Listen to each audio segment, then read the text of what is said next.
कहानी की शुरुआत में हमें एक आदमी को दिखाया जाता है जिसके हाथ में एक लॉकेट होता है और उसका हाथ मेटल का बना हुआ होता है। इस आदमी का नाम कैरापैक्स होता है। तभी वहाँ एक औरत एयरशिप से आती है जिसका नाम विक्टोरिया कॉड होता है और यह औरत कॉड इंडस्ट्री की मालकिन होती है। यह इंडस्ट्री बड़े बड़े काम करती है जैसे हथियार बनाना, मॉडर्न टेक्नोलॉजी को डेवलप करना, एटसेट्रा एटसेट्रा। कैरापैक्स इस औरत का बॉडीगार्ड भी होता है। वह उससे स्कैरब के बारे में पूछती है कि क्या हमें वह मिल गया है। वह उसे बताता है कि जब से हमें इसके बारे में पता चला है तब से इस पर काम बहुत तेज़ी से कराया जा रहा है। विक्टोरिया से और इंतज़ार नहीं हो पा रहा होता है क्योंकि वह इस चीज़ को पिछले 15 साल से ढूंढ रही होती है। इस पर उसका साइंटिस्ट उससे कहता है कि अगर एक बार फिर से यह नकली निकल गया तो। लेकिन विक्टोरिया इस बात पर कॉन्फिडेंट होती है कि यह असली स्कैरब है। अब हमें स्कैरब का हिस्ट्री बताया जाता है। यह चीज़ किसी दूर अननोन जगह से पृथ्वी पर आ गिरा होता है। अब हमें हाइमे नाम के एक लड़के को दिखाया जाता है जो कि अपना ग्रेजुएशन पूरा करके अपने सिटी पाल्मेरा वापस आ रहा होता है। उसका इंतजार उसकी पूरी फैमिली एयरपोर्ट पर कर रही होती है। उसे दोबारा देखकर उसके सारे घर वाले बहुत खुश होते हैं। पर हाइमे उनसे अपने अंकल रूडी के बारे में पूछता है। रूडी सबको एयरपोर्ट के बाहर पिक करने के लिए अपनी गाड़ी लाता है। अब सभी एक रेस्टोरेंट में जाकर खाना खाने लगते हैं। तभी हाइमे को एक शॉकिंग न्यूज़ पता चलती है कि उसके परिवार को घर छोड़ना पड़ेगा। उनका शॉप भी बिक चुका है। और इन सब से भी एक ज़्यादा बुरी खबर ये होती है कि हाइमे के फादर को एक हार्ट अटैक भी आ चुका है। हाइमे उन सब से कहता है कि आपने ये सब मुझे बताया क्यों नहीं। उसके माता पिता उसे कहते हैं कि यह सुनने के बाद तुम्हारे पढ़ाई पर असर होता जो कि हम नहीं चाहते थे। यह सब जानने के बाद हाइमे को बहुत बुरा लगता है क्योंकि इन मुसीबत में वह अपने परिवार के साथ नहीं था उनकी हेल्प करने के लिए। अब वे लोग अपने घर आ जाते हैं जो कि एल पासो स्ट्रीट पर होता है। रात को हाइमे अपनी बहन के साथ बैठा होता है और पुराने दिनों को याद कर रहा होता है। मिली उससे आगे की पढ़ाई के बारे में पूछती है जिस पर हाइमे कहता है कि उससे सबका पेट थोड़ी बढ़ेगा, ऊपर से कर्जा और ज़्यादा बढ़ जाएगा। मिली उसे हिम्मत देते हुए कहती है कि तुमने आज तक कभी हार नहीं मानी। वह मिली से कहता है कि मुझे यहाँ से निकलना था, सबको एक अच्छी लाइफ देनी थी। इसके बाद वह कहता है कि मेरे पास एक डिग्री है, मैं एक अच्छी नौकरी करूँगा और 5 साल के अंदर हमारे पास पैसा ही पैसा होगा, गाड़ी होगा, बंगला होगा, सब कुछ होगा। इसके कुछ दिन बाद हमें हाइमे को दिखाया जाता है जो कि एक आलीशान घर के अंदर खड़ा होता है। वहाँ पर उसकी बहन मिली भी मौजूद होती है। दोनों कोर्ट के यहाँ नौकरी कर रहे होते हैं। मिली हाइमे को टेबल के नीचे से च्युइंगम निकालने के लिए कहती है। यहाँ हमें पता चलता है कि बहुत कोशिशों के बाद भी हाइमे को मनचाही नौकरी नहीं मिली। सभी उससे यह कहकर रिजेक्ट कर देते कि तुम्हारे पास एक्सपीरियंस नहीं है। तभी वहाँ उस घर की मालकिन विक्टोरिया कॉड आ जाती है। हाइमे उसे इम्प्रेस करने के लिए उसे हाई करता है पर विक्टोरिया उसे इग्नोर करके वहाँ से चली जाती है। इसके बाद विक्टोरिया अपने बॉडीगार्ड कैरापैक्स के साथ कमरे के अंदर आ जाती है जहाँ उसकी मुलाकात उसके भाई टेड की बेटी जेनिफर से होती है। जेनिफर विक्टोरिया को टीवी पर एक ऐड दिखाती है जिसमें दिखाया जा रहा होता है कि कॉड इंडस्ट्री ने प्राइवेट सिक्योरिटी के लिए ओमैक को बनाया है जिसका full form one man army corps होता है। इसी बीच मिली नौकरों वाले टॉयलेट की बजाय मालिकों वाले टॉयलेट के अंदर चली जाती है और हाइमे से गार्ड करने के लिए कहती है। ऐड में दिखाया जा रहा होता है कि सिम्बायोटिक टेक्नोलॉजी का यूज करके ओमैक डायरेक्टली ह्यूमन ब्रेन से कनेक्ट करके एक सेल्फ कंटेंट वॉर यूनिट में कन्वर्ट हो जाता है। ओमैक ह्यूमन को एक ऐसी मशीन बना देता है जिसमें इतनी ताकत आ जाती है जो कि हजारों दुश्मनों को एक साथ मार सकता है। यह देखने के बाद विक्टोरिया को बहुत प्राउड फील हो रहा होता है जबकि जेनिफर इससे बहुत ज़्यादा डिसअपॉइंटेड होती है क्योंकि ऐसे प्रोजेक्ट्स को बनाना कॉड इंडस्ट्री ने बहुत पहले ही छोड़ दिया था जिसे विक्टोरिया ने फिर से लॉन्च कर दिया। विक्टोरिया जेनिफर को समझाते हुए कहती है कि ओमैक हमारी कंपनी को और ऊपर तक लेकर जाएगा। जेनिफर विक्टोरिया से पूछती है कि आपको पागो आइलैंड पर क्या मिला है जिस पर विक्टोरिया उसे कहती है कि ये मैं नहीं बता सकती क्योंकि ये एक सीक्रेट है। विक्टोरिया ध्यान भटकाने के लिए उसे कहती है कि आज रात पार्टी है और तुम अपने दोस्त के साथ आ जाना और यह कहकर वह वहाँ से जाने लगती है। तभी जेनिफर उससे कहती है कि मैं आपके सारे राज जानती हूँ, आप एक खतरनाक हथियार बना रही हैं। जिस पर विक्टोरिया उसे कहती है कि तुम इस कंपनी पर बस एक बोझ हो जिसे अपने पापा की सीट मिल गई है। जिस कंपनी की तुम बात कर रही हो उसे तुम्हारे पापा ने नहीं बल्कि मैंने खड़ा किया है। तुम्हारे पापा बस बेकार के इन्वेंशन से कंपनी को एक दिन डुबो देते, यहाँ तक कि नुकसानों से जूझता हुआ कंपनी और तुम्हें छोड़कर भाग गए। जेनिफर कहती है कि मैं आपको ये खतरनाक हथियार बनाने नहीं दूंगी। विक्टोरिया उससे अब धमकाने लगती है। कैरापैक्स जेनिफर को नुकसान पहुंचाने के लिए आगे बढ़ता है। तभी वहाँ हाइमे आकर उन्हें रोक लेता है। तभी टॉयलेट से मिली बाहर निकलती है। विक्टोरिया उन दोनों को जॉब से अब निकाल देती है। अब दोनों बाहर बैठकर कैब के आने का वेट करने लगते हैं। तभी वहाँ से जेनिफर निकलने लगती है। जेनिफर हाइमे को थैंक्स करती है और वह कहती है कि मेरी वजह से तुम्हारी जॉब चली गई, इसके लिए सॉरी। इसके बाद जेनिफर उसे अपना नंबर दे देती है और कहती है कि कल कभी भी कंपनी आ जाना, मैं तुम्हें एक जॉब दिला दूंगी। वह हाइमे से उससे मैसेज करने के लिए कहती है। मिली हाइमे को चने के झाड़ पर चढ़ाते हुए कहती है कि वह तुम्हें सिग्नल दे रही है। रात को हाइमे जेनिफर का इंस्टा आईडी स्क्रॉल कर रहा होता है। वह मैसेज टाइप करता है पर उसकी हिम्मत नहीं होती उसे सेंड करने की। इसके बाद वह अपने पापा से बात करने के लिए बाहर चला जाता है। हाइमे अपने पापा से कहता है कि मुझे ऐसा लग रहा है जैसे कि सब कुछ हाथ से निकलता जा रहा है, लगता है जैसे कि मैं फेल हो गया हूँ। इस पर उसके पापा उसे समझाते हुए कहते हैं कि हर किसी का एक मकसद होता है, बस अभी तुम्हें वो मकसद नहीं मिला है। इस पर हाइमे पूछता है कि फिर आपको आपका मकसद मिला? वह बताता है कि मैं अभी भी उसे ढूंढ रहा हूँ। अपने पिता से बात करने के बाद उसे अब अच्छा महसूस हो रहा होता है और फिर वह मैसेज सेंड कर देता है। अगली सुबह वह कंपनी चला जाता है। उसे छोड़ने उसका पूरा परिवार आया हुआ होता है, पर उनकी इन हरकतों की वजह से उसे बहुत एम्बैरस फील हो रहा होता है। हाइमे असिस्टेंट से जेनिफर से मिलने के बारे में पूछता है, पर उसके पास अपॉइंटमेंट नहीं होता है, इसीलिए उसे सोफे पे बैठने के लिए कहा जाता है। इधर जेनिफर हाई सिक्योरिटी से लैस एक कमरे में पहुंच जाती है। वहां जाकर देखती है तो पाती है कि स्कैरप का कोड पता करने के लिए उसे एक मशीन पर रखा गया है। जेनिफर उसे वहां से उठा लेती है और बर्गर के बॉक्स के अंदर रख कर वहां से निकल जाती है। हाइमे जेनी को लिफ्ट से उतरता हुआ देखता है। स्कैरप पर काम करने वाला साइंटिस्ट को पता चल जाता है कि स्कैरप वहाँ नहीं है। वह तुरंत सिक्योरिटी से बिल्डिंग को बंद करने के लिए कहता है। हाइमे जेनी से हड़बड़ी में आकर मिलता है। जेनिफर उससे कहती है कि मैं अभी बहुत जल्दी में हूँ। तभी अलार्म बज जाता है और सिक्योरिटी चारों तरफ फैल जाता है। जेनी वह बर्गर वाला बॉक्स हाइमे को दे देती है और उससे कहती है कि इसे अपनी जान से भी ज्यादा संभालना, पर इसे खोलना मत। वह सिक्योरिटी को डिस्ट्रैक्ट करके हाइमे को बाहर भेज देती है। घर पर सभी उस बॉक्स को घेर कर खड़े हो जाते हैं। उसकी बहन मिली उससे पूछती है कि इस बॉक्स के अंदर क्या है। हाइमे कहता है कि मुझे नहीं पता, जेनी ने इसे खोलने से मना किया है। तभी उसके परिवार के लोग उसे इंकरेज करने लगते हैं डब्बा खोलने के लिए। जब वह बॉक्स खोलता है तो देखता है कि उसके अंदर बीटल जैसा एक शो पीस है। तभी मिली उसे उठा लेती है। हाइमे उसे वापस लेने लगता है। तभी वह उसे रूडी की तरफ फेंक देती है। रूडी कहता है कि ये बहुत भारी है, शायद इसके अंदर हीरा होगा, इसे ड्रिल करके देखना पड़ेगा। तभी हाइमे उसे स्कैरब ले लेता है। अब वह स्कैरब एक्टिवेट हो जाता है और वह हाइमे के चेहरे पर चिपक जाता है। यह देखकर सभी बहुत ज्यादा डर जाते हैं। रूडी उस स्कैरब को हाइमे से अलग करने की कोशिश करता है, पर वह उसे इलेक्ट्रिक शॉक देकर उससे दूर फेंक देता है। वह इलेक्ट्रिक करंट घर के सारे एप्लियंस को खराब कर देता है। इसके बाद वह स्कैरब हाइमे के अंदर घुस जाता है। हाइमे को बहुत ज्यादा दर्द हो रहा होता है। तभी हाइमे के पीछे से ब्लू कलर का बीटल के टेल्स निकलते हैं और वह छत से चिपक जाता है। धीरे धीरे हाइमे के कपड़े जलने लगते हैं और एक ब्लैक कलर की चीज उसके पूरे बॉडी पर फैलने लगती है। वह ब्लैक कलर की चीज एक सूट में कन्वर्ट हो जाता है। हाइमे सभी से हेल्प मांग रहा होता है। वह दर्द के कारण चिल्लाने लगता है। जब सब कुछ शांत हो जाता है तो हाइमे शीशे में अपने आप को देखता है। तभी उसे एक आवाज सुनाई देती है जो कि कह रही होती है कि होस्ट मिल गया है। हाइमे को पता नहीं चलता कि आखिर ये बोल कौन रहा है। वह आवाज सिर्फ उसे ही सुनाई दे रही होती है। इसके बाद वह आवाज कहती है कि सिस्टम अपडेट शुरू हो रहा है। अब सिस्टम चेक होना शुरू हो जाता है। हाइमे घर की छत फाड़ कर निकल जाता है। सबसे पहले जेट इंजन की जांच शुरू होती है। इसके बाद ग्रेविटी टेस्ट शुरू हो जाता है। वह शूट उसे स्पेस में लेकर चला जाता है। हाइमे यह सब देखकर शॉक रह जाता है। इसके बाद री एंट्री सिस्टम का टेस्ट शुरू होता है। वह सूट उसे बहुत तेजी से नीचे लेकर जा रहा होता है, जिसके कारण उसमें आग लग जाती है। जब वह जमीन से टकराने वाला होता है तभी उस सूट से 2 विंग्स निकलते हैं और अब फ्लाइंग टेस्ट शुरू हो जाता है। वह पानी के ऊपर उड़ने लगता है। इसके बाद स्पीड टेस्ट की जांच शुरू हो जाती है। उड़ते उड़ते वह एक कार पर गिर जाता है। वह अब घबरा जाता है। अब उसके सामने एक बस आ जाती है। वह सूट हाइमे के चारों तरफ एक प्रोटेक्टिव शील्ड तैयार कर देता है, जिसके कारण वह बस 2 हिस्सों में बट जाता है। हाइमे उस आवाज से पूछता है कि तुमने ऐसा क्यों किया। वह आवाज कहती है कि होस्ट को बचाने की प्रक्रिया सफल हो गई। वह इस घटना से बहुत ज्यादा घबरा जाता है और सभी से इसके लिए माफी मांगने लगता है। अब उस सूट का इंजन एक बार फिर से शुरू हो जाता है। घर पर सभी बिगड़े हुए सामानों को ठीक करने में लग जाते हैं। हाइमे की मां हाइमे को ढूंढने के लिए पुलिस से बात कर रही होती है, लेकिन पुलिस को उनकी बातों पर भरोसा नहीं हो रहा होता है, इसीलिए वे बार बार उनके कॉल को होल्ड पर डाल रहे होते हैं। हाइमे छत के रास्ते फिर से घर पर वापस आ जाता है। अब उसका सूट गायब हो जाता है और वह नंगा हो जाता है। सभी उसे इस हालत में देखकर चौंक जाते हैं और फिर हाइमे बेहोश हो जाता है। घर वाले उसे होश में लेकर आ जाते हैं। जब हाइमे होश में आता है तो देखता है कि उसके घर वाले उसे घेर कर खड़े हैं। जब वह अपने आप को देखता है तो पाता है कि वह नंगा है। वह कपड़े पहनने के लिए बाथरूम चला जाता है। तभी वह पाता है कि उसके पीठ पे कुछ है, जिसे देखकर वह चीख पड़ता है। घर वाले उससे पूछते हैं कि आखिर तुम इतने टाइम तक कहाँ थे। हाइमे हड़बड़ी में बताता है कि उसने एक बस को 2 हिस्सों में कर दिया और कुछ समय के लिए स्पेस में चला गया था। यह सब सुनकर सभी बहुत ज्यादा डर जाते हैं। हाइमे की मां पुलिस को फोन करने लगती है, जिस पर रूडी ऐसा करने से मना करता है। वह कहता है कि पुलिस कोर्ट्स के लॉयल है और जब कोर्ट्स को पता चल जाएगा कि उनका मिलिट्री टेक हमारे पास है, तब वे हाइमे को मार देंगे और हमारी याददाश्त मिटा देंगे ताकि हम गवाही ना दे पाए। जब घर वाले बात करने में बिजी होते हैं तभी हाइमे रूडी की कार लेकर जेनी से मिलने चला जाता है। जब वह वहाँ पहुँचता है तो पाता है कि जेनी किसी से बचकर भाग रही होती है।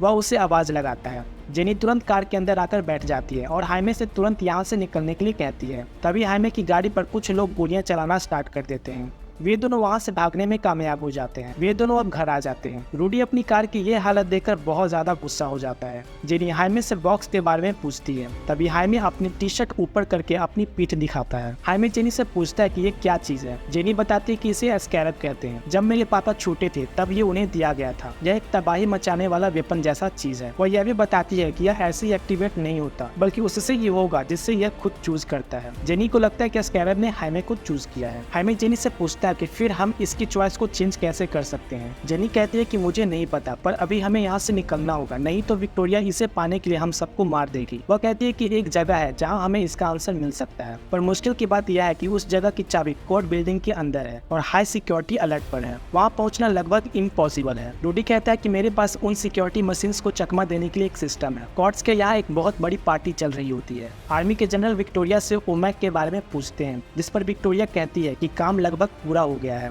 तभी कैरापैक्स विक्टोरिया को कहता है कि एक प्रॉब्लम हो गई है। विक्टोरिया कैरापैक्स से बात करने चली जाती है। विक्टोरिया को पता चलता है कि जेनी उसके कब्जे से भाग गई है। कैरापैक्स बताता है कि किसी लड़के ने उसकी भागने में मदद की है। विक्टोरिया जल्दी से उस लड़के का पता लगाने का ऑर्डर देती है। कैरापैक्स स्कैरब को ढूंढ कर लाने का प्रॉमिस करता है। इधर रूडी अपने गैजेट की हेल्प से सिक्योरिटी को चकमा देने लगता है। जेनी हाइमे को लेकर अंदर आ जाती है। जेनी बताती है कि विक्टोरिया और मेरे ग्रैंडफादर ने मिलकर कोड इंडस्ट्री की शुरुआत की और फिर इसे एक मिलिट्री पावर हाउस में कन्वर्ट कर दिया। जब मेरे ग्रैंडफादर मर गए तब विक्टोरिया को लगा कि अब वह इस कंपनी की मालकिन बन जाएगी, लेकिन ऐसा नहीं हुआ।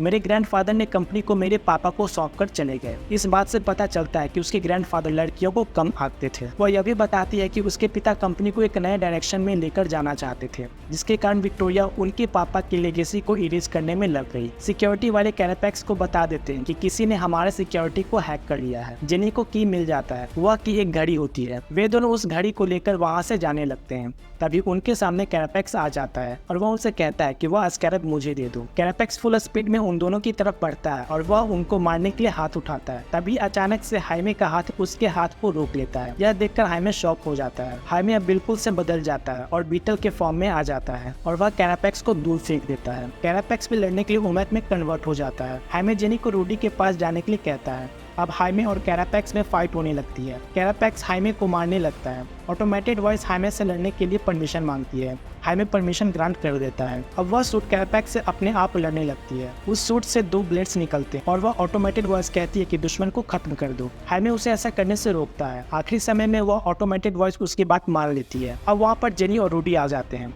कैरापैक्स उन पर गोलियां चलाने लगता है। हाइमे उन्हें बचाने के लिए उनके पास जाने लगता है। तभी कैरापैक्स उसके सामने आ जाता है और वह हाइमे पर हमला कर देता है। वह उससे बहुत मारता है, जिसके कारण हाइमे को अब चक्कर आने लगता है। वह हाइमे से कहता है कि जब मौका था तभी मुझे मार देना चाहिए था। वह अब हाइमे के सर को अपने पैर से कुचलने लगता है। हाइमे उससे कहता है कि प्लीज मेरे परिवार को कुछ भी मत करना।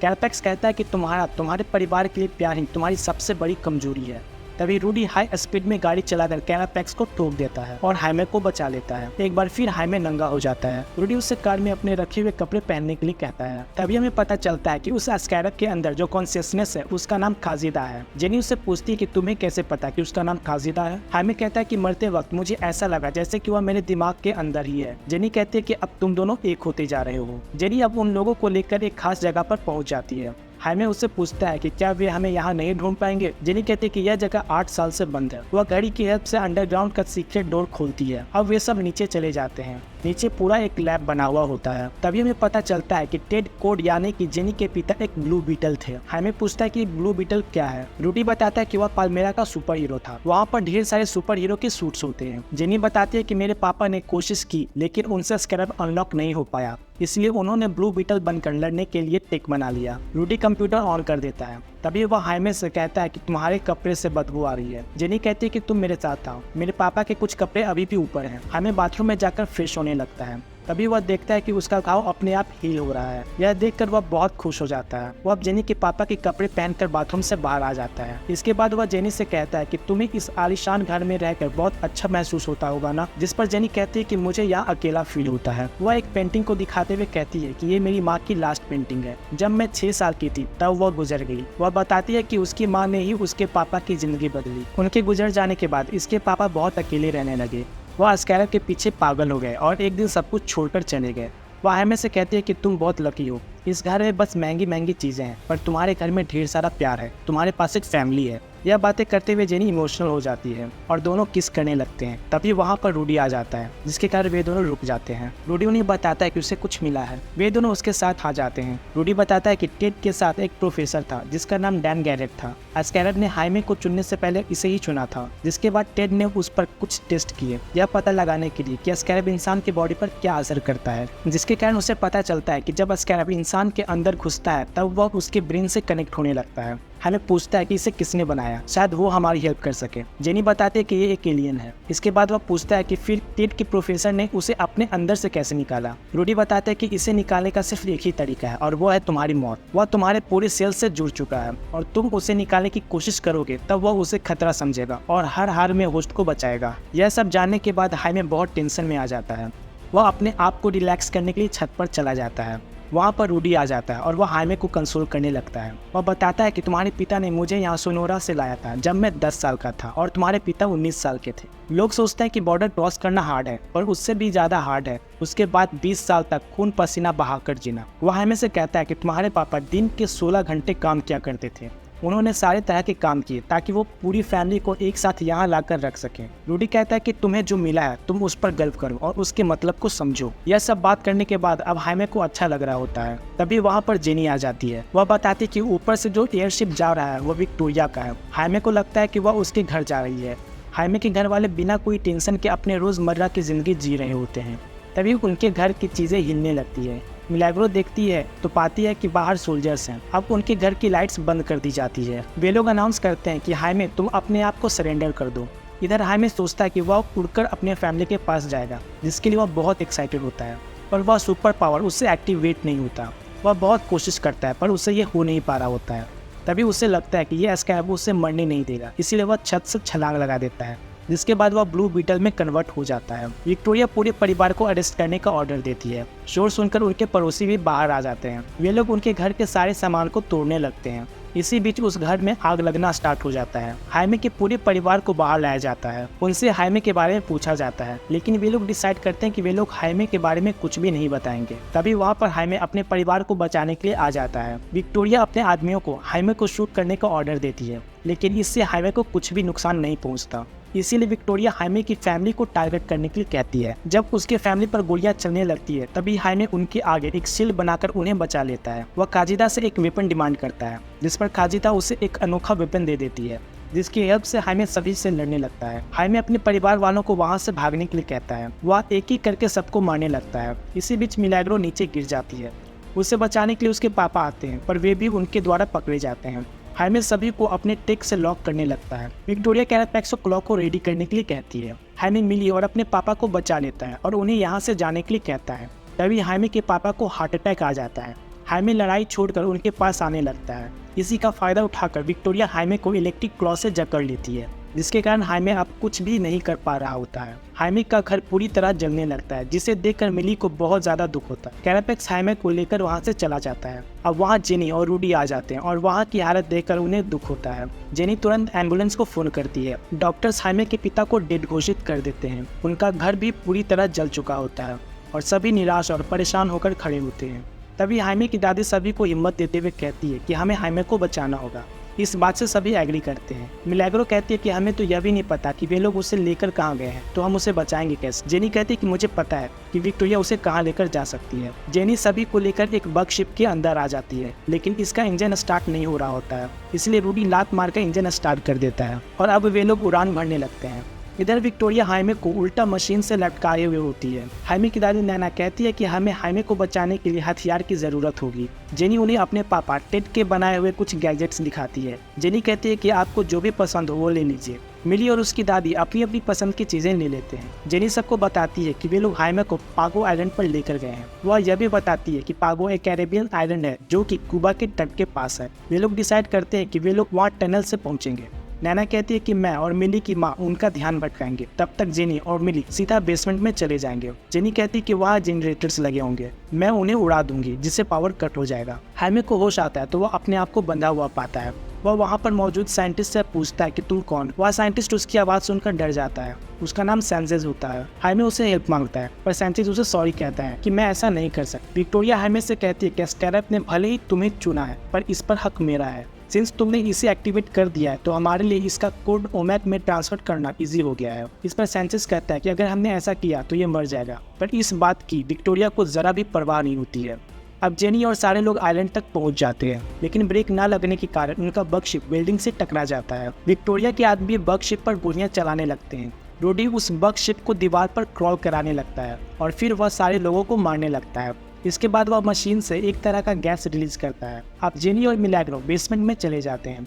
विक्टोरिया सैंचेज को कोड कैरापैक्स में ट्रांसफर करने के लिए कहती है और ये भी कहती है कि काम खत्म होने के बाद हाइमे को मार दो, जिस पर सैंचेज कहता है कि इसके और स्कैरब की कनेक्शन से बहुत कुछ हम सीख सकते हैं, पर विक्टोरिया कहती है कि हम इसके लाश से और ज़्यादा सीख सकते हैं। कोड ट्रांसफर की प्रक्रिया शुरू हो जाती है। विक्टोरिया के लोग जेनी और मिली को ढूंढने लगते हैं, इसलिए वे दोनों उनसे छुप जाते हैं। अब वहाँ पर मिली और जेनी एक बहुत एक्स्ट्रा ऑर्डिनरी चीज़ देखते हैं। मिलैग्रो जेनी से पूछती है कि ये सब क्या है। जेनी बताती है कि फुली ऑपरेशनल ओमेक सिस्टम है जिसे पूरी आर्मी बना सकते हैं। अब हाइमे को एक विजन आता है जिसमें वह अपने घर में होता है। वहाँ पर उसके पिता भी मौजूद होते हैं।